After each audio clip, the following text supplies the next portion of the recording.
straight on. It's straight on. All right. And, Want to do this? Okay.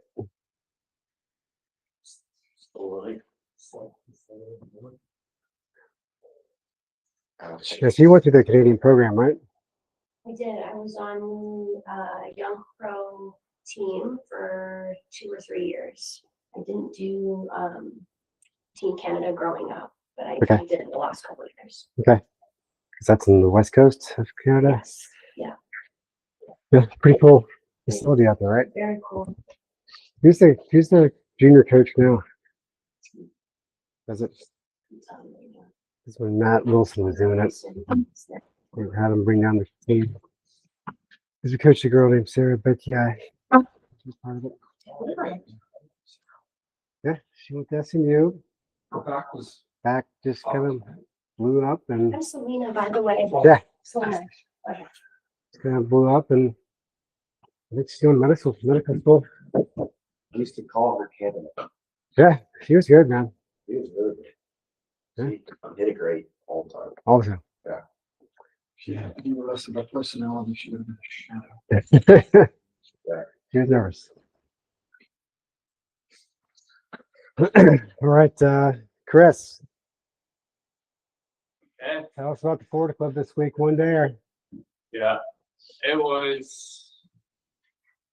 The course was pretty bad, muddy, fairways, greens, pretty slow as well. Okay, not acceptable. What'd you shoot in the practice round? So yeah, so. What'd you shoot in the practice round? What? What'd you shoot in the practice round? Shot. I think shot plus 2 or 3. Okay, so almost the same thing. Pretty much the same. Okay. On the tournament. So first time was really just missed in the wrong spots. We know who won, right? I'll get up here real quick. Right? He's their status, didn't he? Yeah, he did. He was on, I think he had PGA Tour? conditional. Yeah, he was on. But here's the one day He's the guy who results. like 200 ball speed. Yeah, I think he just lost his card on the PGA Tour. He did mini driver up like to 6 feet on All right, so well, we got one, a girl, Alexa, 1, 2, 3, 4, 5, 6, 7, right? About 8 was able to break 70 in the mud. So the pins were What about tucked you? almost on every hole. Yep. So those bogeys are just misses in the wrong spots. Okay. Short-sighted, bunkers, almost blank. But they're bogeys, except for this guy. Yeah, so I hit one bad shot off the tee, Okay. and that was some hold break, hit it in the water. Okay. Never really missed that one left. That was the only one. Missed again on the wrong spot. Dropped it and made a par from there. So, not acceptable, but it happens. And then when we got to hole number 10, I kind of changed mindset to think that, okay, in the next 2 hours, I'm just going to do the best I can, hit as many greens as I can, play stress-free. Why can't we do that on number 1? Tried to, but feel like on courses that doesn't have like great conditions, I feel like it's hard to commit to the kind of same pass and swing as I do out here. I don't know why, but it might be the soft fairways, muddy fairways. I don't know, but So I said to Nolan, I was talking to DJ the other day. He just played in the Philippines, right? Yeah. Said the course was shit. You bring it up. Conditions were terrible, right? And so they had just gone through a typhoon. So he said, the greens were slow, the grass was awful, and he said, I got there, we went Miami through Doha to Philippines. He was like, dude, I have no speed. I hit it awful. Body was just terrible. And he was like, I didn't really hit any solid shots for the entire week. He said, so basically, every single shot I had the entire week, whatever iron I had, I just took one more. So whatever AJ said, hey, it's 6 iron, he was like, I'll hit a 5 iron. And he said he did that for 4 days and ended up finishing Like 15th. 15th. But you don't think those guys do that, right? You don't think that they, go. Was it that one? No, that was. Which one was it? No, it was the Philippines. So just everybody, I think. Oh, this is sweeter. Conditions change, right? And so one of the things that you can get spoiled at is if you're always playing and practicing on golf courses that have really, really good greens and really, really good conditions and stuff. And we hear a lot of players, say that.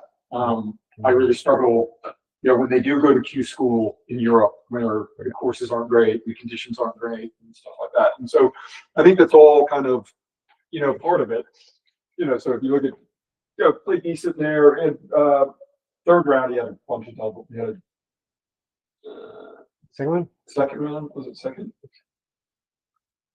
Yeah, double par 5. Yep. And I talked to AJ about it yesterday, and AJ was like, dude, he just, he didn't have any speed, and it happens. And golf swing didn't look great. We did a little work yesterday, and it was really underneath it and stuff. So all of the kind of swing DNA stuff that everybody has, everyone has their own kind of signature, their DNA, their things are going to revert back to, right? Mingbo's mom, the last time she was here, Yesterday? the time before, yeah, she's just beating him up because she's like, he's been coming here for 4 years and he still makes the same mistake. And I had to tell her through her friend because she didn't speak any English. And I was like, everybody has their own kind of faults that you're always, as much as we all work with all of it, we're always trying to fix it, make it better. But, you're still going to have days and revert back to things and not on difficult golf courses, on golf course where the conditions aren't great and all of that. You just got to grind it out and try and make as many pars as you can and then take advantage of the par 5s. Our basic rule is we gotta put the par 5s under. Pretty simple.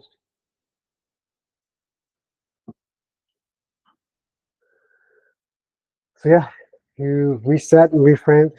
Yeah, I And felt, played like you. comfortable on the back nine there. Swing felt better. Felt like I could execute the shots that I usually hit. The aim left, sail left, hit small fades all the time. So, back nine was good. Cool. Yeah. So how can we get there earlier? That's the question. That's the big Before question. you could have done it on the kept your 4-hole test. Yeah. So The reset after number 4 right there, bogey. That's like half the bogey too. That's like a converted par. Yeah. It's probably a par 5 normally. It is. Yeah, Par it 4 is. for the tournament. places a par 5. It's like 300 to carry a leg on the last one. It's 300 to get to this huge waste area in the middle of the fairway. So it doesn't play like a real par 4. You have to lay back and have like a 240 shot in there. Okay. Or challenge. Pretty tough. Yeah, you had 3 wood in the fairway at 212 left. Yeah. In the rough. Not bad. Just chipped it to 7 feet and missed. Yeah. So the 4.5. the beginning, both number 3 and 4, I had 7 or 8 feet for pars, and I couldn't kind of figure out greens because I hit both putts kind of to the center of the hole, started rolling good, and then just the one went left on 3 and 4 went right just before the hole. So just didn't hit them firm enough. Okay. In the green, so a couple of mistakes there. Okay. Well, one of the reasons why we had that game last week, the bogey-proof blueprint game, is it's like a reset every hole. So can we just keep playing that game and take that mindset. So you don't play a whole 9 holes in Yeah. some sort of fog. You know? Yeah, I mean, it's It's a clean card. I mean, bogeys. yeah, No doubles. Yep. It's there. progress. Back nine's much better. So again, we talked about this. You know, we've been talking about this a lot. You know, you have that tough first round, and then you just basically try and spend the next 2 hours, you know, just trying to string together a bunch of pars and stuff like that, and then take the opportunities and the chances that you know that you've got. So on the back, you took advantage of one of the par fives, and Yeah. So you played par 5s even? par threes, and One par 5 on the back? played the par Two threes, par fives, and yeah, I guess. two of them.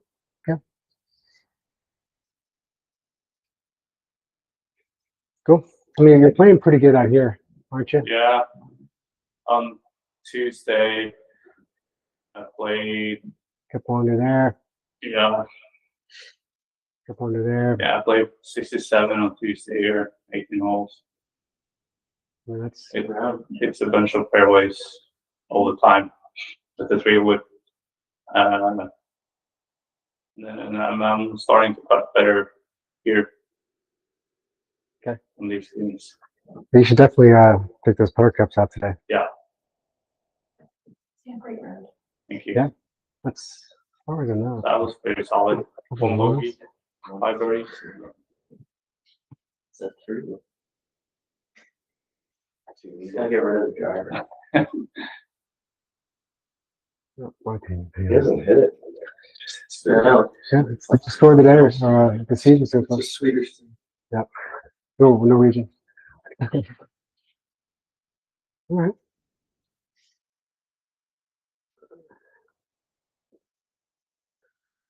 JP? Yeah. All right, JP had a problem with his clip account for some reason. He's a little bit backed up with stuff to put in, but he's got it in. Practice rounds in there, right? Yeah, sure. Okay. This will be a good story for Selena. 74 practice round. Little shaky, a little chippy, but got her around, right? Good score. Let's go to the scorecard. Pretty clean. Yeah, pretty clean. And played good here Wednesday, right? Yeah. We're cruising, working hard, fixing it, played again. 73, 72. And what happened? It's always like shot full entry or It's what? shot. I like always putting the first shot in play, like fairway, and then First- like First tee shot? yeah, it's only like 5 and Yeah, you had a 4 number 1. Yeah, 350. I like it's always like except for 5, I hit 1 OB. Like that was the only like bad shot of the team, I would say that day. So it's always like shot 2 and 3. I can't hit the green and make it up and down. And of course, 2 holes. Well, it's like a carbon copy of Abacoa, right? Yeah. This is basically what we talked about with, I was telling Transfer. that story about the girl I was teaching.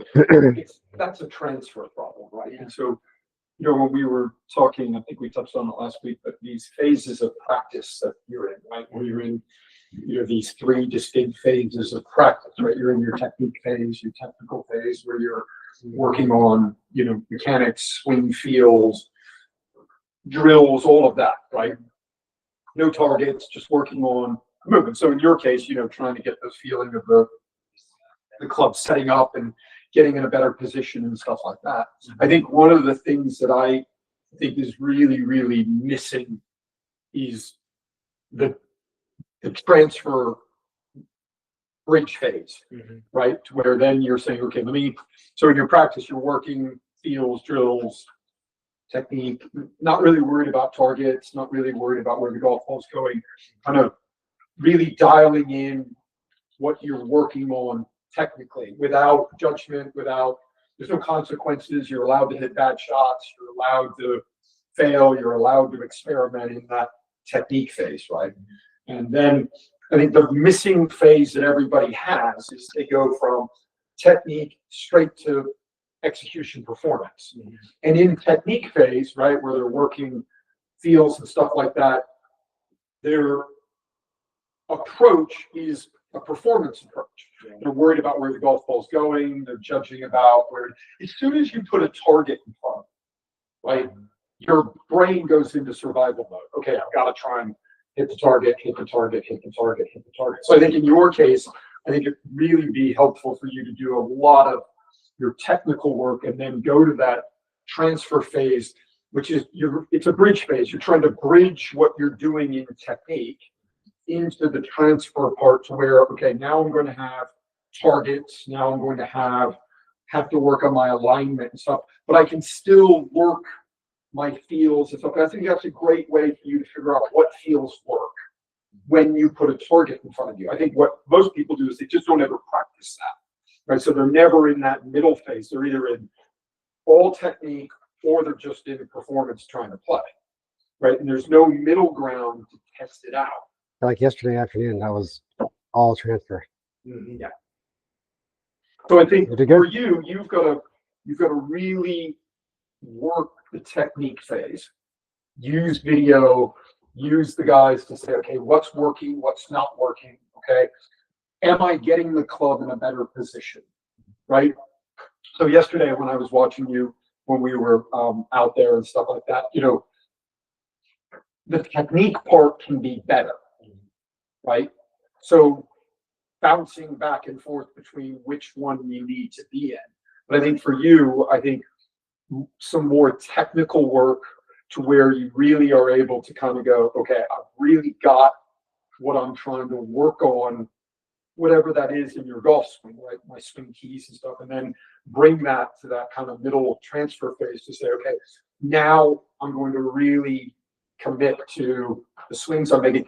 And then afterwards, when you're in that kind of middle phase where you're working with targets and you're working with your swings, rate yourself, okay, am I able to not try and steer it? Am I able to really stick with the changes while I have targets in mind? Right? Because that's a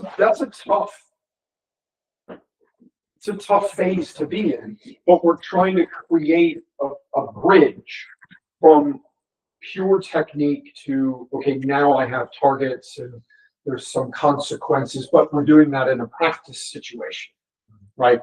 To me, that looks like you get off to a really bad start and then everything just kind of spirals. And yeah. Especially I felt that when I was like on 13, I hit a wood from the tee, and I was nervous about hitting an 8-iron on the layup. So, like, I don't know why I'm nervous for that. It's like the area is so wide, and I'm nervous to hit that fucking 8-iron to lay up. And then, yeah. but are you fairly new to competition? I just played a little bit, but I would say Well, a bit in Norway, I did, but like over here, I'm new to it. Yeah. he's got the least experience. No, but Yeah. I mean, you know, he said this, I think I've said this before, but we were doing, it came up on my time off, but a year ago, we were doing a round defense when I was in Dubai, because I was in Dubai last year. Oh, yeah, with We did the one where Adrian. you jumped in, and we had these two kids, these three brothers from Sweden, right? And they're in our junior program. One of them, the oldest, Adrian, he's going in the fall, he'll go to Nova. He's going to play there. The And team. I mean, he's really become This guy. a better player, right? But he played a tournament, and we were going through round defense. He shot 0 the first day, right? 65. 65, and then the following day he shot 75, something like that. And so he couldn't really come up with a reason as to why. And it was Ryan that said, you know, was 65 the lowest rounds you've ever shot in competition? He was like, yeah. And he was like, he was leading the tournament by a lot of shots going into day 2. And, you know, he played terrible, and it was Ryan, and it really is something that stuck with me. It was like, maybe you've just never been that high on the mountain before. So a lot of this for you is, think of this as like you're trying to climb a mountain. You're a mountain climber, but you just have to get comfortable being on the mountain, right? So I always use the the Mount Everest, there's base camp, then there's camp 1, then there's camp 2, then there's camp 3. Camp 4 is the death zone where you're going to make your attempt to go to the summit. And you have to be in that environment, be on the mountain and understand all of the things. You're going to have times, I watch a lot of documentaries on mountain climbing because I think there's a lot of correlations to what we're all trying to do, right? And so you don't know what's going to happen. The weather on those mountains, especially the tall ones, they can have perfect weather and everything is perfect, and out of nowhere something comes up that nobody had planned for. Like they didn't have any warning, they didn't know the weather was going to change. Something happened, and then they're caught in these places to where the oxygen is limited and stuff. But that's kind of what playing professional golf is like. You get out there, and all of a sudden you don't get off to a good start, and so you're kind of behind the 8 ball early. And so I think what rounds like that, evaluate after a round like that, say, okay, did I commit to what I was trying to do on the golf course? Did I commit to the strategy? Did I even have a strategy, right? And I think all of you guys, with regards to game planning, the golf courses that we're playing, so you've got to try and have a plan B. Yes. You've got to plan. I think everybody that plays competitive golf expects things to go well, right? So when things don't go well, when you get off to a bad start, you don't know what to do because you haven't planned for any of that, right? You've planned to hit it good that day. You've planned to swing good, all of those things. And when it doesn't happen, it kind of hits you in the face, and you're 4 over after 2, and then you're like, I don't know what to do now, right? Well, remember Brooks did an interview, maybe with you too. Brooks basically said, I expect to miss every shot. It's the surprise shots that I pull off are the ones that, keep me going. It's like he already has this mindset that he's going to not be perfect. Yeah. So I think for you, it's a matter of just continuing to kind of get up on the mountain and get comfortable up there, get out, take the boat out of the harbor and sail it in and just get used to okay, I know what this is like. I know kind of what this feels like. Yeah, but we got to reach that quicker. Yeah. Because if you play the back nine that well, it tells me that the technique is at least okay. Yeah. Would you feel like, when you look at these 2 rounds, so you've got the practice round, and then you've got the tournament round. If you could, can you explain a mental thing that was different in the practice round that's different? Meaning, are you in a different state of just not worrying about in the practice about the outcome because it's a practice round? Maybe you're a little bit more free. Maybe you're swinging a little bit more kind of confidently, and I think the shoulders are way lower, and I'm just thinking like hit it on the green, and Are you in learning mode?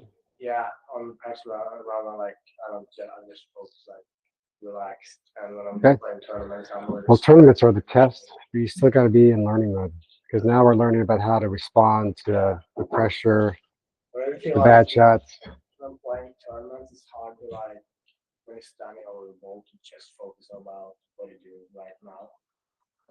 I think it's for the mindset. Is the game going too fast? Need to pause. Down. Yeah. And then when you're in practice round, it's like this is I'm gonna hit this shot. Yep. Yeah. So it sounds to me like in the practice rounds, maybe the thinking is clearer. Yeah. But there's also maybe less thinking about it, right? Yeah. Now, which one's coming first, right? Of clear thinking, the result of right, whatever that is. But I think it's tough to do, but maybe the mindset is, okay, I'm going to treat the tournament like a practice round, right? there's no difference between playing in a minor league at the Florida club than playing in a major championship at one of the hardest golf courses in the world. Meaning they're both the same, right? You're trying to solve problems, you're trying to do a lot of things. And so the only difference as players get from one level to the next level to the next level to the next level, nothing changes. It's still just golf, right? It's still just a round of golf.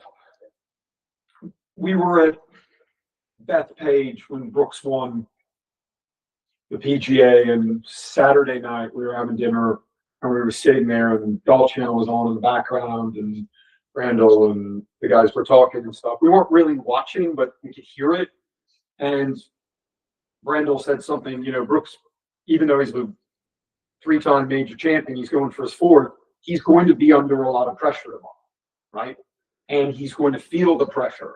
And he didn't even look up. He just kept eating and said out loud, what this asshole doesn't realize is the only person that can put pressure on me is me. The pressure doesn't come externally. The pressure comes internally, right? So the internal pressure you feel, that's a transfer problem because you would shoot 86, you'd shoot in the 80s. Now, your technique can always be better, right? We can always get better at what we're doing technically in our golf swings. Our golf swings can always get better. Everybody in the game, men, women, whatever tour they're playing on, everybody is trying to improve their technique and improve their game, right? From a technical standpoint. But you have to play the game. And I think if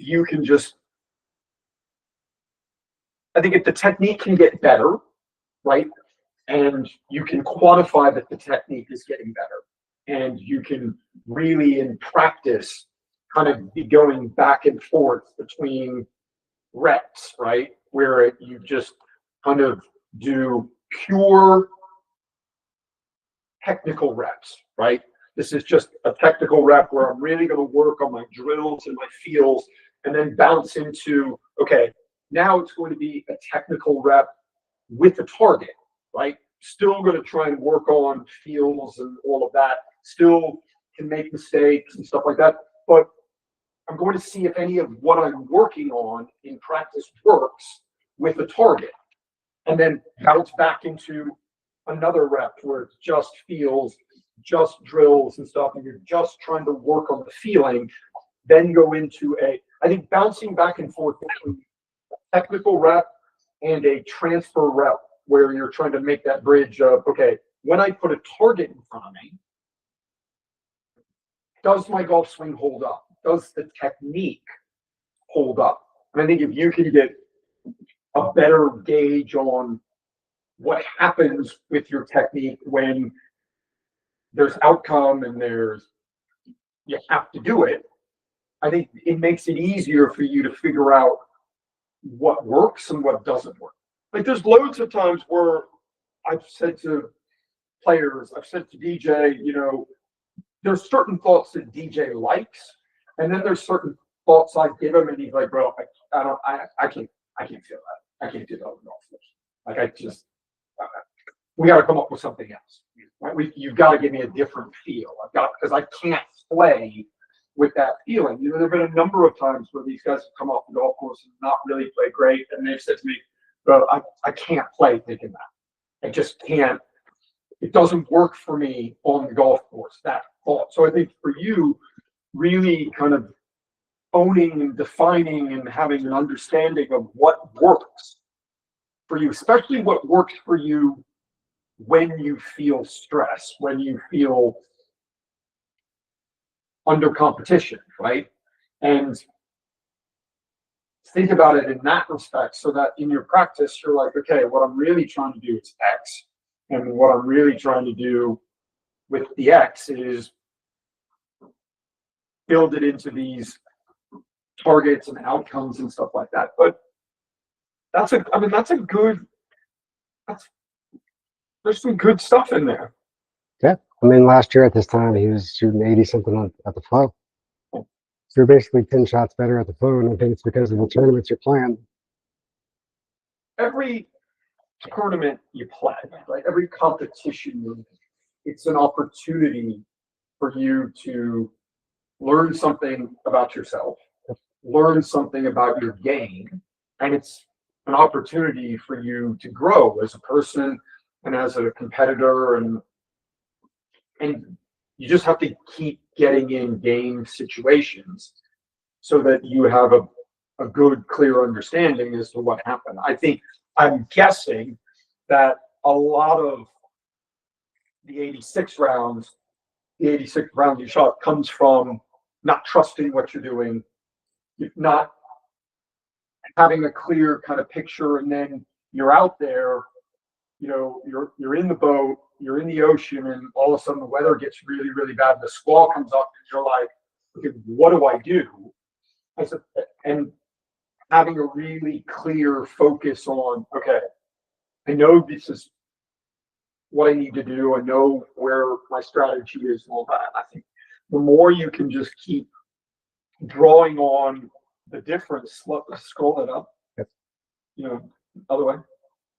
So 80, I mean, that's a 100%, in my opinion, that's a transfer problem. Yeah, the technique is good enough to shoot here. Yeah. So it technically should be good enough there. Yeah. You just have to get over that hurdle of the pressure, tournament situation. Again, It takes time.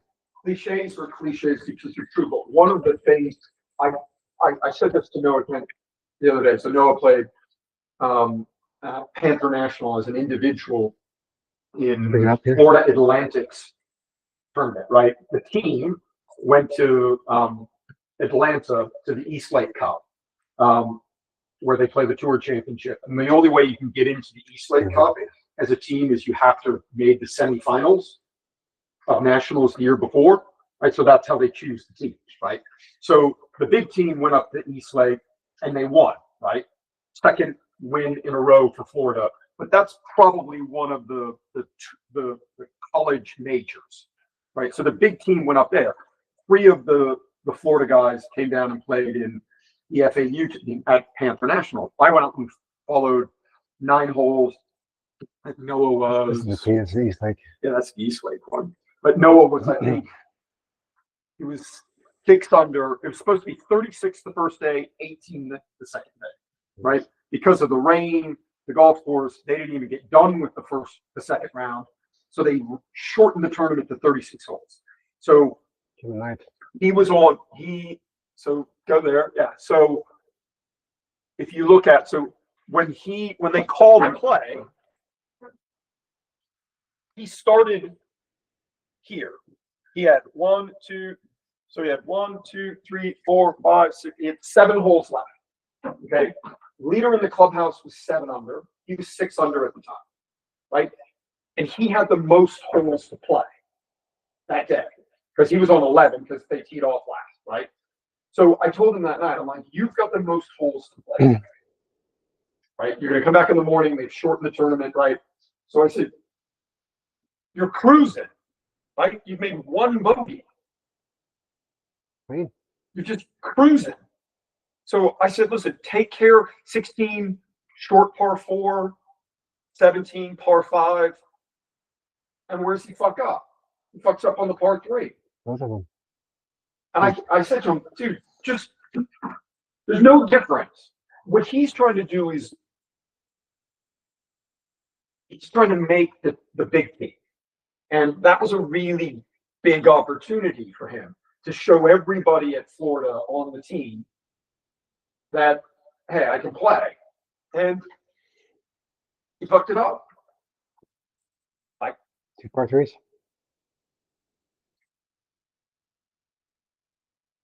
He's at the highest scoring average in qualifying. Yep. 71. Lowest. The scoring average, the guy that's leading, 66. They've got 8. I mean, did I show you guys this? I think it's in there. Is it in the team WhatsApp?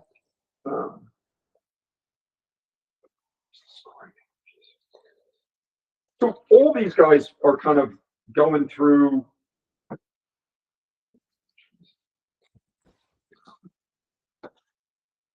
That's it. There you go. That's the qualifying averages of Florida right now. You got to play, right? I mean, 71 versus 66. It's probably 3 or 4 rounds per qualifier. So I keep saying to Noah, listen, we've got to find a way for you to finish these rounds. We've got to find a way for you to keep going. And he's a little bit like you. There's a transfer problem right now when he gets under pressure. He's struggling to transfer what he's doing back to the course, right?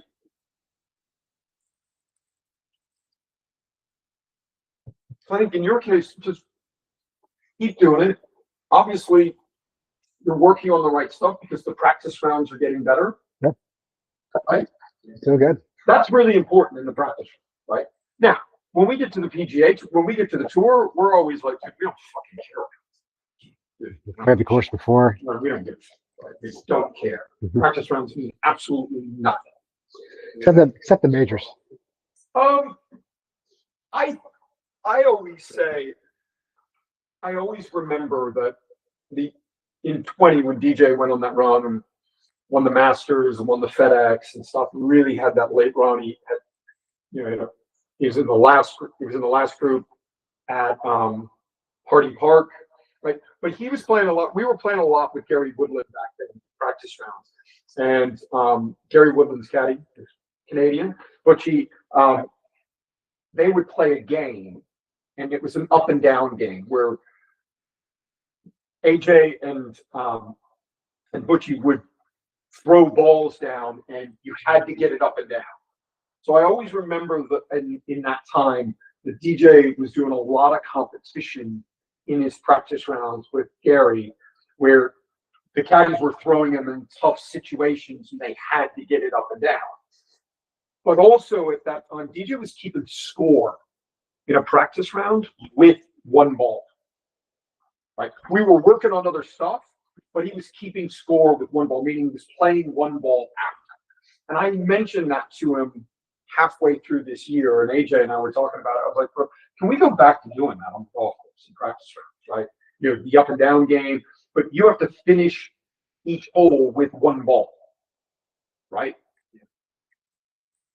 So there's a score, even in the practice round.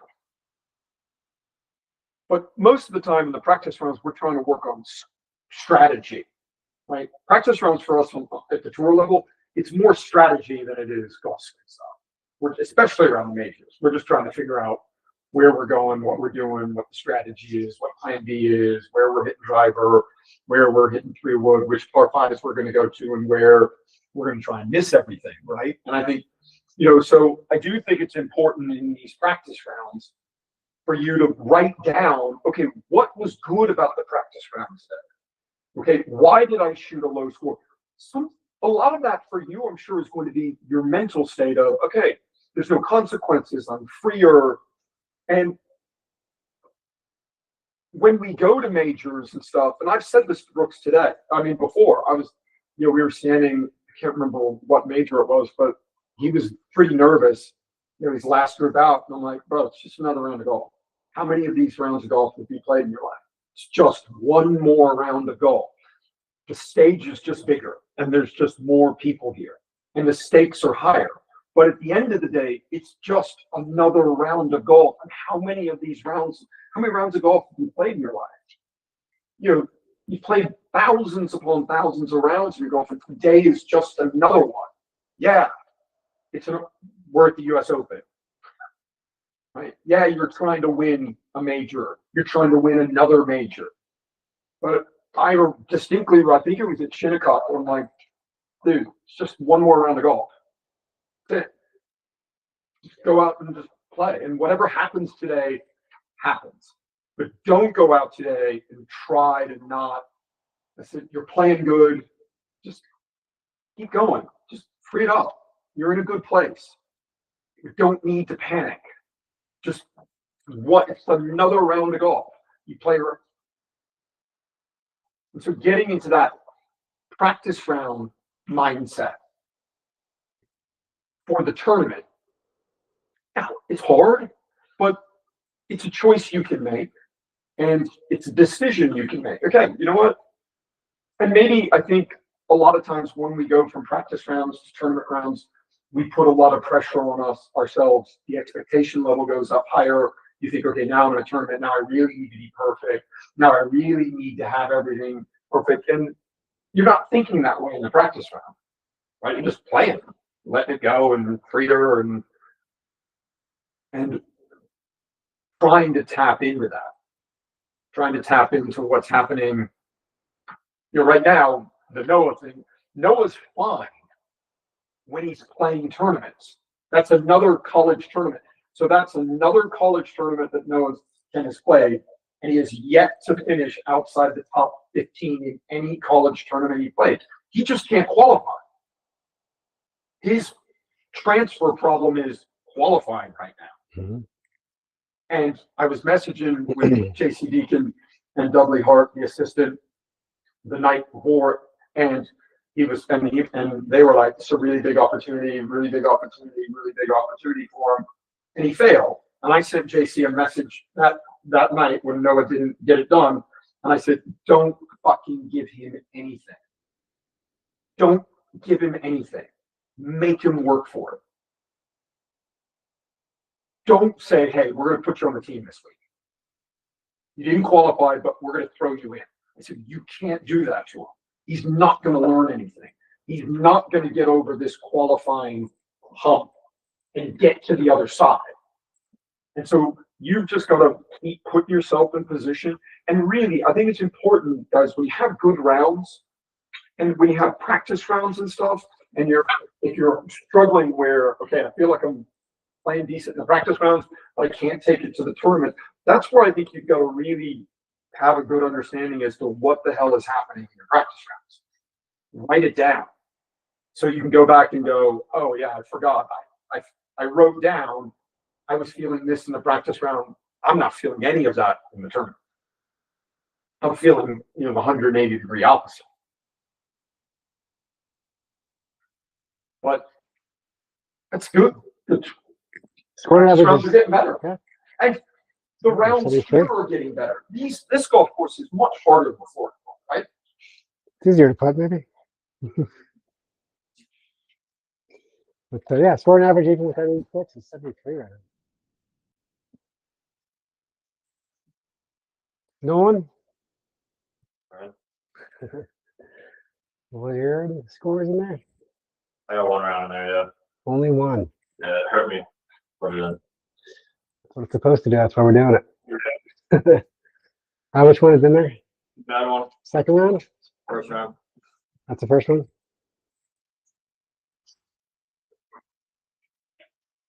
Okay. Oh, was it cut? I'm gonna find it. This 4. Yeah, 4 or 5. It's top 12. Only top 12? Okay. Yeah, it's kind of bullshit. Where is it? 34 guys, yeah. That guy wins 66, 64, 64. Okay. So, all right. 69, 69. What's the cut? Yeah. Where is he? Can't See it. There it is. There it is.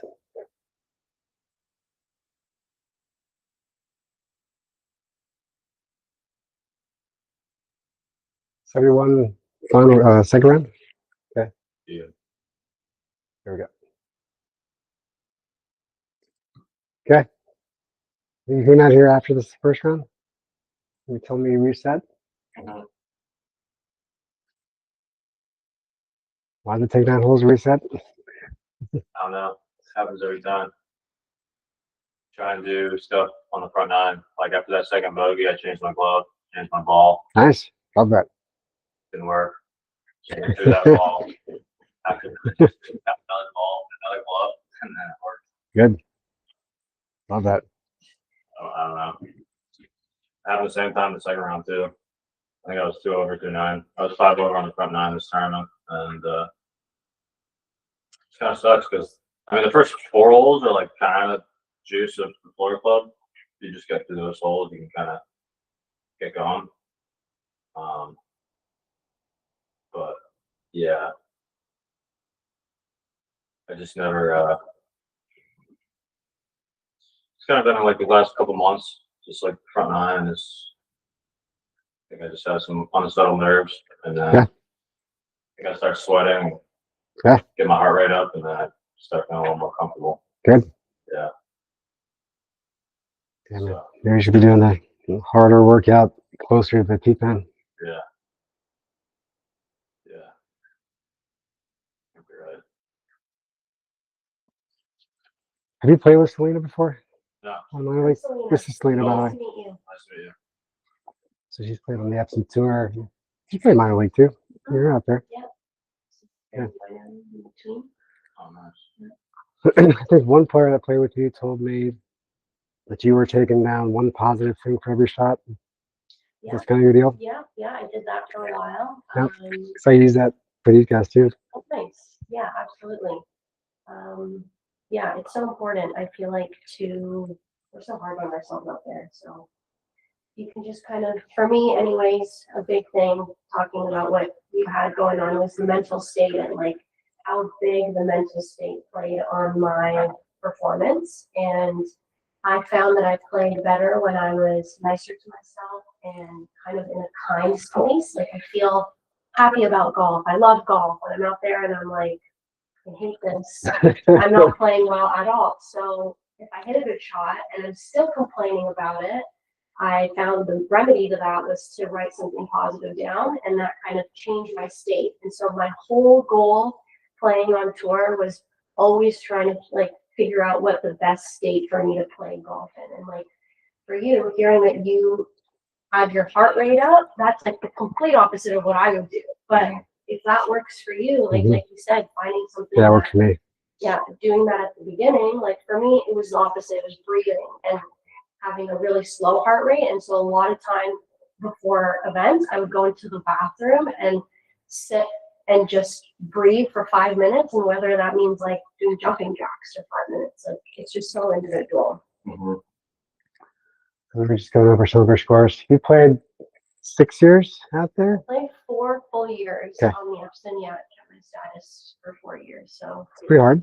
yeah, it was Pretty hard good. to do. Yeah, it's definitely hard to do, but I had a good experience. You got some high betas here. Yeah, some up and downs. I had some really good events and Tied 20 cut, tied for 18th cut. yeah, up and downs definitely. So it was all learning for me.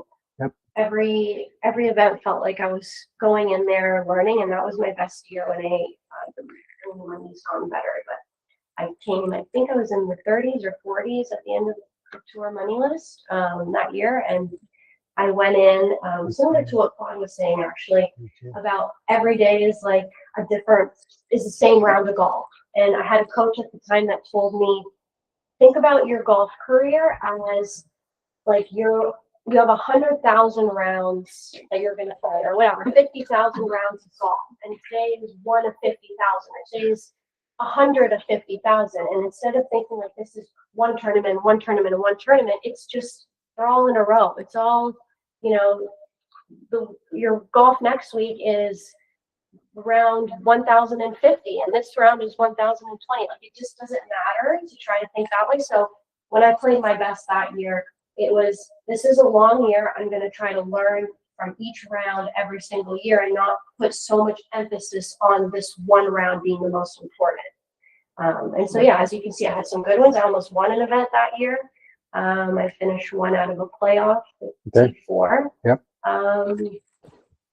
But yeah, I mean, everything they're saying is accurate. Like you got to find the best, what works best for you. And the mental state, to me, that's the biggest thing. So, yeah, treating every event like you're learning and every round that you're learning was huge for me as well. Yeah, that's my playbook.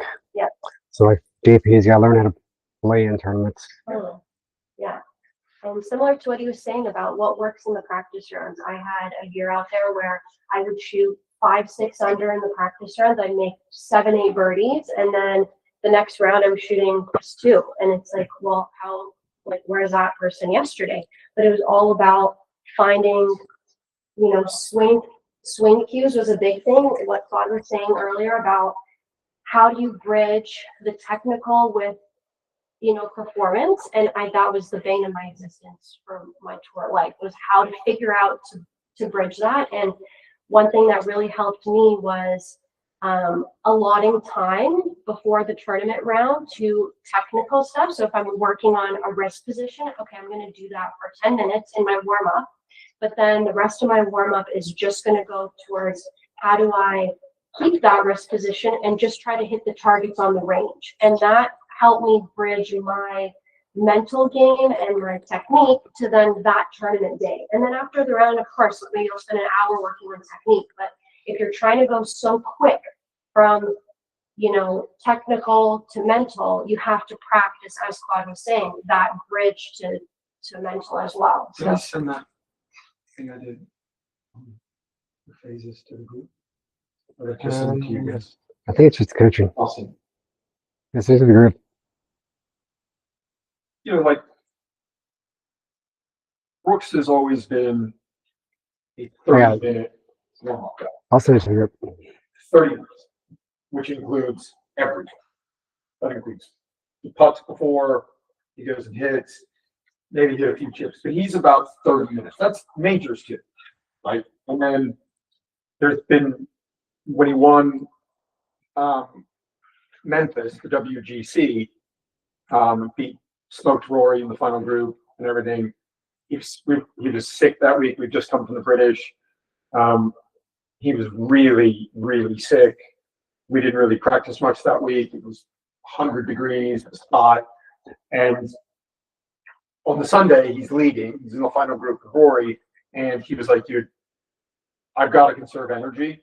I don't have a lot of energy right now, so I am not going to do a warm-up. He's like, I'm going to hit a few putts.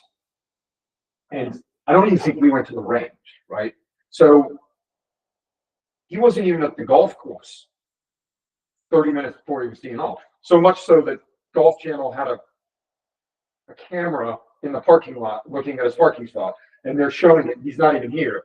He's not even here. I've got all the reporters asking me and stuff. He got up and he was like, dude, I did dynamic warm-up at the house with Mark Wall, got the body moving. I'm fine. And he ended up winning the tournament, right? Cut to this year, right? I have never seen him practice more. He's getting to the golf course 4 hours before he's teeing off. He's putting at 7 o'clock in the morning before rounds for 2 hours, and then he's on the range for an hour and a half before the round starts, right? When he was the best player in the world, he didn't do any of that. Like, none of it. Our warm-ups were like clockwork. And he was like, dude, it's just a fucking warm-up. What do I need to fucking grind for? Right? And so at the Ryder Cup, he was warming up for a practice round. I was hitting it sideways and started screaming at Ricky and I and go, what the fuck are you guys going to fucking say something? And what the fuck are you guys doing? And Ricky said, when have we ever told you to do anything in a fucking warm-up? like we've never done that. He said, has Claude ever coached you and given you a lesson in any warm-up you've ever had? No. Feeling pressure, right? Everything's heightened. So it's all these guys go, everybody goes through this stuff, guys. Everybody goes through this. They're not immune to this. They're doing the same shit you guys are doing. They're trying to figure out the same stuff you guys are doing. They're just doing it on a bigger stage, and the stakes are higher. But The practice round and the tournament round is the exact same thing. It's the same golf course. And I'm guessing in the practice round at the Florida club, it's not like the following day the greens are 14 and overnight they've grown the rough up to US Open style rough and the fairways are 15 yards wide, right? It's the same. And I've tried to do that myself with my coaching and stuff when they are in the final group and have a chance to win. When we are in the last group of a major that we're trying to win, I'm trying to not do anything different. I'm trying to not make the day seem more important than it is. I'm just trying to say as little as possible, treat it like every other day, try to have them not understand the performance. Yeah. We were standing at Bell Reeve when Brooks won the PGA and Tiger was made his big run. He's playing with Adam Scott. Brooks was playing with Adam Scott, which is he's got a bigger man crush on Adam Scott than he does on Tiger. You know, those are his two heroes, right? And so we're standing there and we're watching Tiger about to tee off. He's paired with Adam Scott, who he told me when he was playing on the Challenge Tour, his goal one day was to play in a tournament and be paired with Adam Scott, right? He's like, that's going to be like the coolest thing in the world for me, to be paired with Adam Scott. So we're standing there and there's a big putting green, one's over here, 18's over here. The whole golf course is in front of us, 15 deep, because Tiger's got a chance to win, right? And you can feel the energy in the air. And Brooks is really nervous. And I said to him, hey, and he kind of went, what? And I was like, look around. And he was like, what am I looking at? I'm like, how fucking cool is this? How fucking cool is this? You're in the last group of fucking Adam Scott and fucking Tiger. You get to go out and fucking play against your two fucking heroes today. How fucking cool is this? And he was like, yeah, you're right. It's pretty cool. That acknowledgement of, wow. So say to yourself, listen, man, I'm lucky to be trying to do this. And I'm lucky to be able to play in this tournament and see how I do and test myself and stuff and try and switch it to where you're trying to not put too much importance on it so that it's hard to be free and let things go. You know, Brooks was really struggling after 2 years ago after the Masters. He played terrible. You know, he just wasn't playing good. We went to Australia. He was really hard on Ricky and I, and we grinded a lot. And then in Singapore, he ended up winning. And I saw him on the 18th hole, gave him a hug, and I was like, man, great playing. He goes, you know what? I just thought of a quick thinking. Halfway through the front nine, I was like, I don't even care anymore. I'm just going to turn my brain off and play. Because he said I was nervous. I was trying to almost force something to happen. And he was just like, you know what? I just said to myself, stop thinking and just go play. He's like, I know I'm playing good. And he ended up winning. So again, you know what? Don't worry about the outcome. I think for you, sticking with the process is going to be really important. Process over outcome. Stick to the game plan.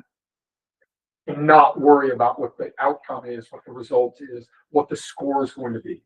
Every hole, you know what? This is the only hole I can play right now. I've got 18. So you're 4 over after 2, right? You've still got 16 holes left. So then go, okay, let me just play each hole individually now. Don't think about the round and think about what the score is going to be and adding up everything at the end of the round because you're putting too much importance. So say, okay, you know what? Trying to get I'm 4 W's. over after 2. I'm standing on the 3rd tee. I am just going to play this hole. I'm not going to think about because your brain's going, oh, I'm 4 over, and now I'm going to have to make much birdies, now I'm at light, I'm gonna have to take a bunch of chances, and the thought process gets on top of you, and you're like, you get overwhelmed. So stick to the process and just go. Again, it's one of my favorite stories. It was COVID. So when DJ won the Masters, there weren't any fans. And so there's no energy in the golf course, right? Zero. Anybody been to Augusta during the tournament? Mhm. Like, you can hear the roars around that place, right? They, especially like if you're up by the clubhouse, you can hear what's happening on the golf course, right? Especially on Sunday and stuff. So if you're in the last group and people are making a run in front of you, you hear it, right? So there was none of that. There aren't a lot of scoreboards there either, like there are on PGA Tour events where there's basically a scoreboard on every single hole. And I'm sure I've told you guys this story. So DJ hit it in the bunker on 18 and then hit it out of the bunker and got out of the bunker and was giving the clubs and everything. And he said to AJ, "Where are we?" And AJ goes, "What do you mean?" He goes, "Are we leading? How many, do I have a lead? Where are we in the tournament?" And AJ goes, "Bro, we got a 5-shot lead. Even I can't fuck this up." That's what he said to him. But he didn't know. He said, I just kind of got in my own bubble and wasn't really looking at scores. And I was just trying to focus on every single shot and take every single shot individually and not think about the round, not think about winning the Masters, not think about trying to win the Masters. That I just played each shot individually. I mean, on 13, he had mud on the ball and he hit like a chip half 9-3 4-iron just to get it down there because he's like, I don't know what's going to happen with the ball. It's sitting like this above my feet. 13, the ball's like, you get it around that corner. I mean, it's almost chest high. If you've never been out on the golf course, you're hitting a 4-iron to no green, death everywhere, and it's almost at waist high. And so he had mud on the ball, and he was like, I have no idea where this goes. You didn't even tell AJ. AJ said, he pulled 4-iron out. We were talking about on the flight home. He goes, "Bro, he fucking pulled 4-iron out." I'm like, "Dude, where are we going with this?" And he said he just got up and hit it. He didn't even tell me what he was going to do. And then he gave him the club, and AJ said, walking, he was like, "What was that?" And he was like, "There was mud on the ball. I didn't have any idea where it was going to go. And I wasn't risking it. So I just basically said, I'll just hit one down there and play it as a 3-shot."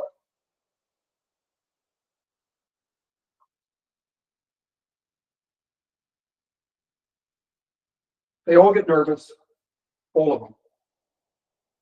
They all feel pressure, all of them. They're not different than you guys. They're really not. We just think they are because they do things like this, but they're just trying to get through rounds like you guys are trying to get through rounds. And you can tell when they're leaking oil. You can tell when they're starting to get nervous. You can tell when the pressure is getting on top of them. And you just have to keep doing it. You just have to keep taking the boat out of the harbor and sailing it in the open ocean and understanding what's going to happen. If you're trying to climb Mount Everest, you don't want to climb one with a bunch of people that have never done it before. I promise you don't want that. And you sure as hell don't want to have someone leading the team that hasn't really done it either. They pay a lot of money to get guides that have been to the top of the mountain and gotten back down alive. They pay a lot of money for that. And the more money you can pay, the better team you can get. So that if something goes wrong up there, you can handle it. You guys are trying to do that as individuals. So there's just no substitute, guys, for competition. There is no other way to replicate it. We're trying to do as good a job as we can do here to try and do it. I think we're trying to do it in a way that maybe people don't try and do it. But ultimately, you just have to keep doing it. Every single text message I send Noah Kent, I end it the same way. Do your job. Do your job. So if you get behind the 8 ball early in rounds, just shut the thinking down and just go, okay, the only hole I can play right now is this one. The only shot I can hit right now is this one. I can't change the shot I just hit. Can't change the two doubles I just hit in on the third hole and 4 over. And you're like, fucking 4 over. And then you go, I think that's a really good opportunity for you, for when you're in that situation, to go, all right, I'm going to fight my way through this. I'm going to tread water now. And I think that's what you didn't do. It got on top of you and the thinking, and then you're thinking outcome, and you're like, man, I'm a shooting million now. But you can't control any of that. I keep saying this to you guys, control the controllables.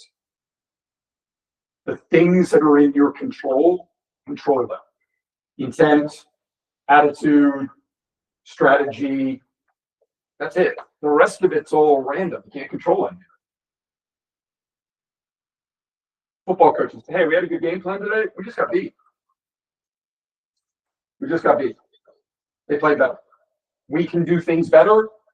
I thought we played really good, but ultimately we just got beat.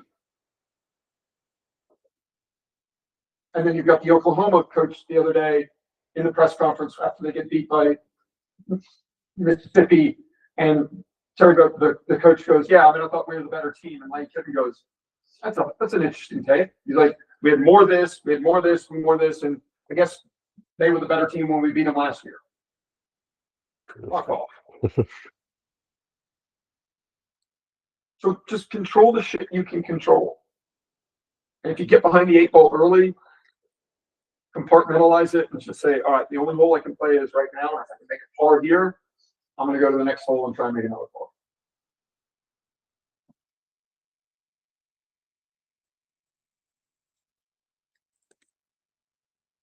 All right, no one's got Q school next week. Where? Asian Tour. Asian Tour. First stage? Yep. Second stage is, They don't have second stage. so it's just first stage. So if you qualify, you're in. How many spots? Second stage is Thailand. Thailand. How many spots? I don't know. You know how many spots? Probably 12 or 15. 15 go to the next, probably. Probably something like that. Played the course before? 4 rounds. Get with Ryan. Guys, come up with a good game plan. Yeah. Look at the holes. Look where the auto pars are. Right? Going into tournaments, guys, look where the auto pars are. Try and find the auto pars. And then figure out, okay, these are the legit chances I have today to make birdies or 5s. And I'm going to throw a bunch of auto pars at them and press. Or not press, right? And we know the numbers, right? We know the numbers. You have to shoot low in qualifiers, right? But I think going into the mindset of, okay, I've got a birdie every hole, I got a birdie every hole, I got a birdie. That's tough to do. I think it's hard thinking. Early on in my tour career, I would say to players or caddies, hey, what do you think you need to shoot today to win? And Jimmy Walker's caddy, Andy Sanders, who was a first or second team All-American at the University of Houston and played a couple of years on the PGA Tour. Blake Smith, who's Brooks' agent, he was one of his first clients, and then Andy got ALS and couldn't play anymore, and then he caddied for Jimmy when Jimmy won. He's Russell Henley's caddy now, and I remember Jimmy had a tournament on chance when we were sitting in breakfast. I was like, "What do you think he needs to shoot today?" And he was like, "Dude, he just needs to shoot a good score today." He's like, "There's no number. He just needs to play good today." And he's like, "Don't fucking talk about scores." And it was a wake up call for me. I was like, "Yeah." So I'm like, so because you put that, oh, I got to shoot. Hey, you need to go out and shoot 66 today. It's hard to do. It's hard to just go, okay, I'll go shoot 66 today because I need to. So for you, don't try and birdie every hole. Find where the auto pars are. Find the holes that are legit scoring chances for you, and then just take care of the rest of the stuff. Don't try and birdie every hole. Just try to get the W's. Yeah. Retail tournament. Where's that at? Yes. I played. Anybody else play there? So Ryan just sent this to the group. I did a thing on Sebastian, get with Reed. just transfer, just the phases, all of that. I played it once, selfish chance. You played it a bunch? Handful of times. Okay, yeah, you guys get together today at some point. Look at it. Have you played it? Yeah, it's a little better than what I think it used to be. But it's a fun little course. Fun is a great way to describe. Takes an hour just to get to the first tee, Yeah. especially if you're walking. All the way. Yep. Yeah, the track, Yeah. 9, that's all the And then is the news official yet, Reed? You getting married? today. Getting married? No. Where's Ogle? Atlanta. D3 team really good. Really good D3 team. Division. Powerhouse. They're really good. Ogle for. Yeah. For you. So be in Atlanta. ATL. Yeah. Get some good numbers there and great courses. Yeah. You're allowed to say that? An HR violation? You tell he's not American. Yeah, get a black girl. That's what Reed was thinking. He just wants to Yeah. Yeah, it is. come back with Yolanda. Remember, that's my girlfriend Yolanda. Love it. Yeah, you guys get together today. I'll try to get with you today. I'm gonna be booked until like 4:30. But I'm gonna plan to go. We Come on. come back from Oglethorpe with iced out grill and couple chains. Yep. Should be good. Cool. That's about all we got. Questions? All good. Good week. Kind of a fast week with the Cobra stuff, but still a pretty good week. Next week should be normal all the way until the TaylorMade shoot, How's that? the week of Thanksgiving. So it's That is an absolute shit show. kind of a cluster. So I don't have any plans yet, but we need to come up with Already them. recognizes those. Yeah. And the Cobra shoot was bad enough, but the Taylor made one is just. They turn it into basically a different world. Crazy. And they're all here. Rory, Scotty, Nelly, Charlie Hallville.